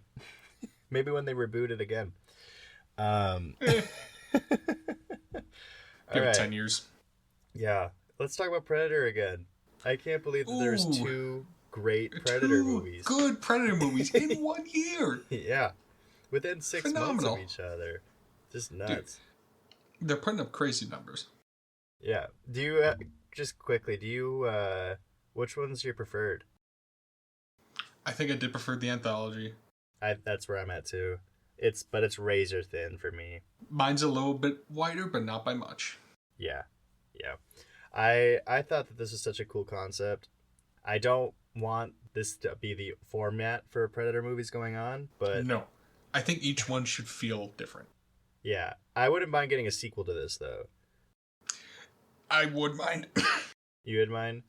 I wouldn't want it to be a direct sequel. Sure. I mean, they set one up, so They did. I still don't want it to be a direct sequel. Okay. I want it to be like the characters are there, but it's a different story. All right. Well, I thought the character Deck was really cool. No, Deck was great. I love Deck. I thought Elle Fanning's synthetics were also really interesting, and there were things that were happening in this movie that blew my mind in just a storytelling structure. I was like, when they were introducing like bugs early on, and then they brought back those bugs at the end of the movie. I was like, damn, the bugs were important. Like the fact that I left a Predator movie getting excited about exposition. Like, it takes a lot for that to happen, you know? And I thought the fact that even though this movie was PG-13, that they were able to lean into it with the fact that the MPAA only really cares about the red blood, not the green blood. So the fact they were still able to rip spinal cords out, but because it's an alien, it doesn't matter. I loved it. Right. I thought it was a lot of fun. I agree. I think that they're definitely going in the right direction with the Predator franchise. And hey, maybe they'll try another AVP movie in a couple of years and it'll do a lot better than the last one. But we'll see. Is there anything particular on here you want to talk about? Because there's one on here I need to talk about. I just want to say how disappointing Running Man was. Really? Yeah, this is the new Edgar Wright movie, and Edgar Wright was with Glenn Powell, right? Yeah. Edgar Wright was one of the first directors that I really started paying attention to when I started getting into movies because of how big of an impact Baby Driver had on me. So every time he's got a new movie come out, I'm there as soon as I can. And I thought that this was shockingly sloppy, and I couldn't believe that this was an Edgar Wright movie because it has none of his signature flares behind the camera. It really felt like anybody could have directed this, which is such a weird feeling for someone whose brand is their style. So there's fun to be had if you just like science fiction movies like myself. Like, it's not worthless, but but my expectations for when I go into an Edgar Wright movie were unfortunately let down. Other than that, I mean, Zootopia 2 I thought was shockingly good. I do need to see that. I would like to. Yeah, when that was announced, I was like, we're really doing this? And then I saw it and I was like, I guess it warranted it. It's making a fuck ton of money. It's the number 2 highest grossing movie worldwide of the year. Insane. And but it warrants it. I can't deny it. It is a really good time. Hamnet, this is a movie getting a lot of Oscar buzz right now. It didn't connect with me though. I know it would probably connect with me because I know it's about Shakespeare and Yeah, his son. I was just about to bring this up. The old English, I was having a really hard time understanding what they were talking about. I needed subtitles desperately, and the theater did not provide them. Yeah, I'll definitely have to give this one a watch because I know I'd probably really enjoy it. Yeah, it's gonna. I feel like I'm definitely on an island with this one. My girlfriend ate it up. This is like Sure. one of her top 3, I'm sure, of the year. Let's talk about Wake Up Dead Man. Let's talk about it, shall we? So you know earlier I was talking about how a good ensemble can make or break a movie? Yeah. This ensemble okay. Knives Out the Knives Out series has done 2 things fantastic. Daniel Craig as Benoit Blanc, and it's amazing ensembles. And the third one somehow manages to ruin both of those things. Like, first off, I had to wait a whole hour for Benoit Blanc. That's the only reason I am watching this in the first place. Yeah, that was a little insane. I can't deny that. 2, half the characters in the ensemble, you could tell, obviously didn't do it. Oh, yeah. Like, this is supposed to be like, oh, who did it?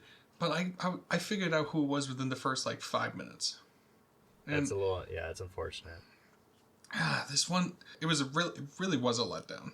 Yeah, I knew you had opinions on it when I saw you logged back into your Letterboxd account for the first time in years to give this movie a rating. I was like, oh, fuck. Yeah. He's got some opinions on this one. You're like, wait a minute, it's him.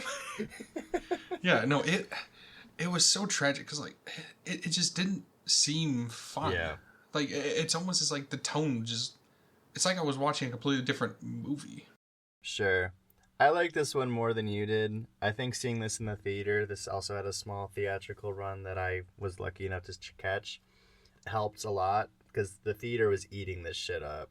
I did think that this was my least favorite of the ensembles. I completely agree with you on that.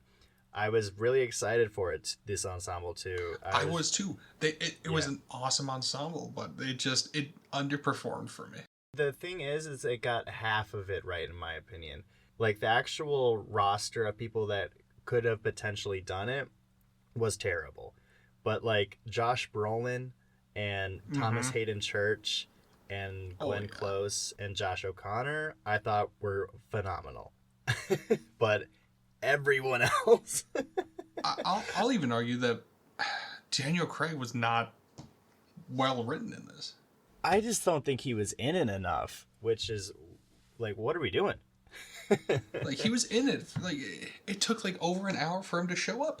Yeah, that definitely bothered me. I liked Josh O'Connor's character, but I did spend most of the time wondering where he was. I'm like, where's Benoit? Yeah, why are we here? And then my big thing, you know how he always does his grand monologue at the end.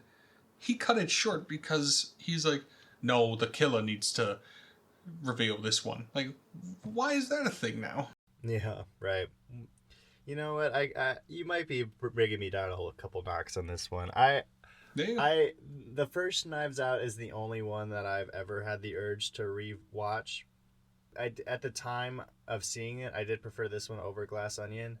I'm not sure how it's gonna age though. Well, and now and here's another thing: the first 2 Knives Out movies are saturated, bright colors and everything. This one, grayscale.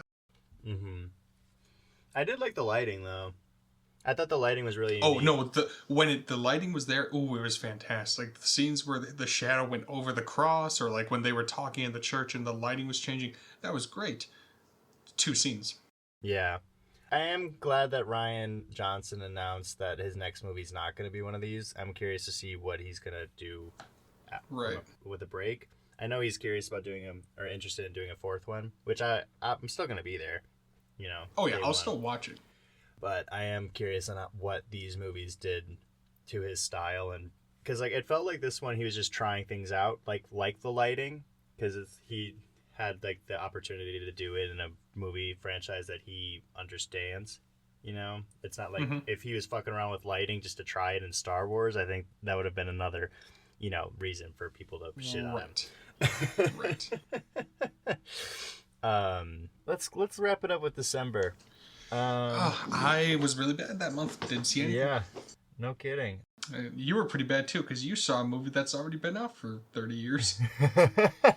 Yeah, Kill Bill, The Whole Bloody Affair, released in December, and it was a great time. I've never been that high on the Kill Bill movies. I think they're fun, but they're not the Tarantino movies I go to first, more often than not. But something about cramming them together in a 4-hour movie sitting session really worked. I had a blast with it. I hope they give it a physical release, because this is the type of movie I want to watch with friends. Mm-hmm. And I just want to see what you have to say about it, too. But, yeah, it was a great time. I'm still fascinated with the fact that this got a Fortnite release. Did you see that? Like the video game? Yeah. No, I didn't see that. Not a release. It had like a campaign. So basically what happened is that Tarantino had like an extra scene in the Kill Bill movies that was never filmed, and they put that into Fortnite. What? It's like, what world are we living in? Whatever, man. Whatever. Yeah. And then lastly, we got Marty Supreme. I know I want to see this because I know Timothée Chalamet is like, dude, this is my best movie ever. Yeah. And I think he's pretty much a lock to win Best Actor at the moment. Yeah? Yeah, I think it's pretty much locked. I think this is my most anticipated of the back half of the year, at least. Maybe if not the whole year. Uncut Gems has quickly risen to be one of my favorites of all time. And while I did like this movie, I think my expectations were so high, and because of how recently I've watched Uncut Gems, it was really hard not to compare the two. But there's still a lot of fun to be had. I don't know how to describe this movie without just complaining, but I love the cast. I really enjoy the Safdie brothers' way of casting movies, where they just like get like seemingly the most random people on the planet and get the best performance out of them somehow, with Kevin O'Leary, Mr. Wonderful from Shark Tank, He's in it? Yeah. And I knew he was in it going in, but Drake, he might be second lead. He's in it a lot. And he's really good. He's really good in the movie. Granted, I need people to check their emails. That's all I'm saying, dude. Yeah. I need to fuck. This is bullshit. I hope they didn't pay his ass. Yeah, no, that's the thing, is he's basically playing himself, or a version of himself, but he's really good at it. I don't know if nobody here besides Bryce can see my eye roll, but just letting you know it's there. Yeah, and Tyler the Creator's in the movie. He's really good. What the? Yeah. Shut up. I'm just gonna start Shut making the hell people up. Clancy Brown's in the movie. No, I'm just kidding. I was about to. But my big thing with this movie is just the structure. It felt to me like how the way that Uncut Gems had a bunch of plot lines overlapping each other. The plot lines didn't overlap nearly as much in a way that I enjoyed, where it kind of felt like at certain points where it'd be like one bad thing happened to Timothée Chalamet and then it was done and we never talked about it again. It felt like it was structured like that. And that was kind of bothering me, but I don't know. I think I'm just being nitpicky. I did have a good time with it, but my expectations were way too high. So that's where I'm at with it for now. Gotcha. But I'm sure it's gonna grow on me. Do you think this movie is Oscar bait for sure? No, I don't. No, I do think that this is gonna be Timmy's year. But as far as anything other than that, I think this is gonna get snubbed in a lot of categories. I would love to live in a world where Josh Safdie has an Oscar nomination after missing Me out too. on Uncut Gems, but that's just me. But that's it. That's the year. That's 2025. It's gone. Yeah. It's done.